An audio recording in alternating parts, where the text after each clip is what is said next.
Hello, ഞാൻ ഗുരുവായൂർ വ്ളോഗാന്ന് തോന്നുന്നു last ചെയ്തത്. അതിന് ശേഷം ഞാൻ ഒരു വീഡിയോ എടുത്തിട്ടില്ല. കാരണം പൊതുവേ മടിയാണ്, പിന്നെ പനിയായിരുന്നു, നല്ല പനിയായിരുന്നു. ഇപ്പോഴത്തെ പനി എല്ലാവരും സൂക്ഷിക്കണം കേട്ടോ.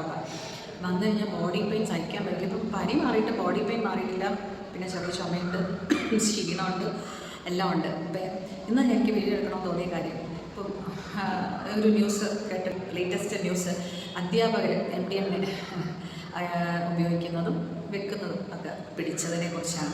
ഒരു അധ്യാപിക എന്നുള്ള രീതിയിലൊരു ഷോക്കിംഗ് ആയിരുന്നു. എല്ലാ തരത്തിലുള്ള പല സ്ഥലത്തും നടക്കുന്നുണ്ടെന്നറിയാം. എന്നാലൊരു അധ്യാപിക എന്ന് പറയുമ്പോൾ എത്ര കുഞ്ഞുങ്ങളെ നിങ്ങളെ വിശ്വസിച്ചിട്ട്, അല്ലെങ്കിൽ നമ്മളെ വിശ്വസിച്ച് നമ്മളൊക്കെ വിശ്വസിച്ച് ഏൽപ്പിക്കുന്ന ആൾക്കാരാണ്. അവരാണ് ഇവർക്ക് വിദ്യ മാത്രമല്ല, അറിവ് മാത്രമല്ല, എങ്ങനെ ജീവിക്കാം, നല്ലത് ചെയ്ത് ചീത്ത ചെയ്ത് ഒക്കെ പറഞ്ഞു കൊടുക്കുന്ന ആൾക്കാർ തന്നെ ഇങ്ങനെ ആകുമ്പോൾ അവസ്ഥ ഒന്ന് ആലോചിച്ച് നോക്കിക്കേ. ഇവരൊക്കെ എങ്ങനെയാണ് അധ്യാപകർ എന്ന് വിളിക്കുന്നത്? ഇവരെ എടുക്കുന്ന ആൾക്കാരെയാണ് ഞാൻ ആലോചിക്കുന്നത്. കണ്ടറിയില്ലേ? അപ്പം ഈ മാനേജ്മെൻറ്റൊക്കെ ഇങ്ങനെയൊക്കെയുള്ള ആൾക്കാരെ ഹയർ ചെയ്യുമ്പം കുറച്ചൊന്ന് ചെക്ക് ചെയ്തിട്ട് വേണം ചെയ്യാനുള്ളതാണ്. ഒന്നുകിൽ ഇപ്പോഴത്തെ പൊതുവേ ഉള്ളൊരു രീതി പ്രൈവറ്റ് സ്കൂൾസിലൊക്കെ എന്ന് വെച്ച് കഴിഞ്ഞാൽ നമ്മൾ കണ്ടിട്ടുള്ള, ഇപ്പം ഞാനാണെങ്കിലും കുറേ രണ്ട് മൂന്ന് സ്കൂൾസിൽ വർക്ക് ചെയ്തിട്ടുണ്ട്. അപ്പോൾ എനിക്ക് ഒരു പ്രൈവറ്റ് സ്കൂളിൽ കിട്ടാവുന്ന സാലറി എനിക്കറിയാം. എന്നാൽ അതിലെനിക്ക് ഇത്ര സാലറി എനിക്ക് അറിയാതെ കിട്ടിയാലേ ഞാൻ വരുള്ളൂ എന്ന് പറഞ്ഞിട്ടാണ് കയറുന്നത്. അത് കാരണം എനിക്കറിയാം ഞാൻ ചെയ്യുന്ന പണി അതുപോലെയാണ് ആത്മാർത്ഥമായിട്ട് ചെയ്യുന്നത്.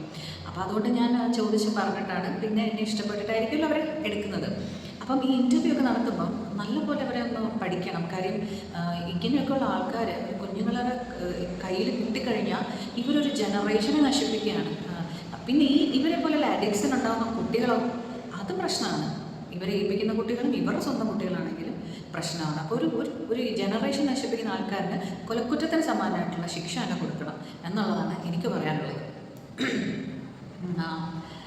പിന്നെ പണ്ടൊക്കെ ആണെങ്കിൽ നമ്മൾ കുട്ടികളെയൊക്കെ പേടിക്കുന്നത്, നമ്മുടെയൊക്കെ സമയത്ത് എന്ന് പറഞ്ഞാൽ ടീനേജ് കഴിയുന്നവരെ നമുക്കൊരു പേടിയാണ്.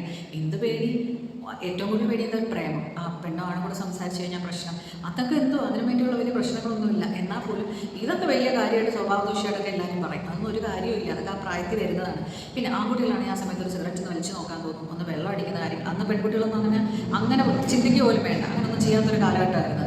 അപ്പം വെള്ളം അടിക്കണമെന്ന് തോന്നും. ചിലർ അതിൻ്റെയൊക്കെ ഒന്ന് സ്വാദൊക്കെ അറിഞ്ഞ് എന്നൊക്കെ കഴിയുമ്പം പിന്നെ നമ്മുടെ വീട്ടിൽ നല്ല കൺട്രോൾ ഉണ്ടെങ്കിൽ ഇവരെ നമുക്ക് അതിൽ നിന്ന് കൊണ്ടുവരാൻ പറ്റും. അങ്ങനെ വലിയ ടീനേജൊന്നുമല്ല. ഇപ്പം എൻ്റെ പ്രായമുള്ളത് 30-ഉം 40-ഉം ഒക്കെ കഴിഞ്ഞ നിങ്ങൾ ഇൻസ്റ്റയിലൊക്കെ വന്നിരുന്നിട്ട് പുകവലിച്ചും കുടിച്ചൊക്കെ കണ്ടു കഴിഞ്ഞാൽ കുട്ടികളൊന്നും കുട്ടികൾ അത്ര കാണിക്കുന്നില്ലെന്ന് തോന്നുന്നു. ഇവർ കാണിക്കുന്ന അത്രയും സത്യം പക്വതയും പ്രായമാകുമ്പം വിവരം വെക്കുന്നത് ആണെന്നാണ് നമ്മുടെ ധാരണ. എവിടെ ഇപ്പോഴത്തെ ഇൻസ്റ്റയിലൊക്കെ എടുത്ത് നോക്കിക്കഴിഞ്ഞ് കഴിഞ്ഞാൽ ഭയങ്കര ബാഡ് ഇൻഫ്ലുവൻസ് ആണ്. അങ്ങനത്തെ കുറേ ഇൻഫ്ലുവൻസേഴ്സും ഉണ്ട്. എത്ര ഇൻഫ്ലുവൻസേഴ്സിനെ ഇപ്പോൾ പിടിച്ചു, കഞ്ചാവിനും വെള്ളം അടിച്ചിട്ട് വണ്ടി ഓടിക്കുന്നതിനും ഒക്കെ. ഇപ്പം ആണെന്നും പെട്ടെന്ന് വ്യത്യാസമില്ല. പണ്ട് അറ്റ്ലീസ്റ്റ് പെണ്ണുങ്ങൾ നമ്മൾ സിഗരറ്റ് വലിക്കുമ്പോൾ വെള്ളം ഒഴിക്കുന്നുള്ള രീതിയിൽ കണ്ടിട്ടില്ല പണ്ട് നമ്മുടെയൊക്കെ സമയത്ത്. ഇപ്പോഴും ഇപ്പം എന്താണ് കാണിച്ചു കൂട്ടുന്നത്? അപ്പം ഇപ്പം പ്രായവും നമുക്ക് ഏത് പ്രായവും പേടിക്കേണ്ട പ്രായമായിട്ട് തീർന്നിരിക്കുകയാണ് അല്ലേ? ഇവർക്ക് നല്ല ശിക്ഷ തന്നെ കൊടുക്കണം. ഇവരെ ഹയർ ചെയ്യുമ്പോൾ പ്രത്യേകിച്ച് നന്നായിട്ട് ശ്രദ്ധിക്കണം. ഇവർക്ക് കുറച്ച് ശമ്പളം മതി. കാര്യം എന്താ? ഇവർക്ക് സൈഡിൽ കൂടെ വേറെ ബിസിനസ് ഉണ്ടല്ലോ. അപ്പോൾ പിന്നെ ഇവർക്ക് ഇത്ര ശമ്പളത്തിൽ വേണമെങ്കിലും പറയാനൊരു ജോലി, ബാക്കി സമയത്ത് അവർക്ക് കച്ചവടം വേറെയാണല്ലോ. അപ്പം അങ്ങനെയുള്ള ഇതിലൊക്കെ ഇപ്പോൾ പാരൻസിനെ വായടുപ്പിക്കാൻ വേണ്ടി മാനേജ്മെൻറ്റ് ഒക്കെ ചെയ്യുന്ന എങ്ങനെയെങ്കിലും ഒരു ടീച്ചറിനെ കൊണ്ടുവന്ന് വെക്കുക. അവരുടെ ക്വാളിറ്റി നോക്കില്ല, അവരുടെ വിദ്യാഭ്യാസത്തിൻ്റെ ഓരോ ക്ലാസ്സിന് വേണ്ടുന്ന വിദ്യാഭ്യാസ യോഗ്യതയുണ്ടോ അവർക്ക് ഒന്നും ചെക്ക് ചെയ്യില്ല, വെറുതെ എടുക്കുകയാണ്. പ്രൈവറ്റ് സ്കൂളിലെ കാര്യമാണ് കേട്ടോ ഞാൻ പറയുന്നത്. അത് നോക്കാതെ ക്വാളിറ്റിയുള്ള ടീച്ചേഴ്സിന് അത്യാവശ്യം അവർക്ക് വേണ്ടുന്ന ശമ്പളം കൊടുത്ത് നിയമിച്ചാൽ, ഫ്രഷർ എടുക്കുന്നുണ്ട് ഒരു കുഴപ്പമില്ല. ഫ്രഷേഴ്സ് ഒത്തിരി കഴിവുള്ള കുട്ടികളുണ്ട്. അപ്പോൾ അങ്ങനെ എടുക്കുന്നുണ്ട് കുഴപ്പമില്ല. എക്സ്പീരിയൻസ്ഡ് ആൾക്കാർ മാത്രമേ ചെയ്യുള്ളൂ, അങ്ങനെയൊന്നുമില്ല. പക്ഷേ എടുക്കുന്നവർക്ക് നല്ല രീതിയിൽ നോക്കിയിട്ട് എടുക്കാൻ പറ്റുള്ളൂ.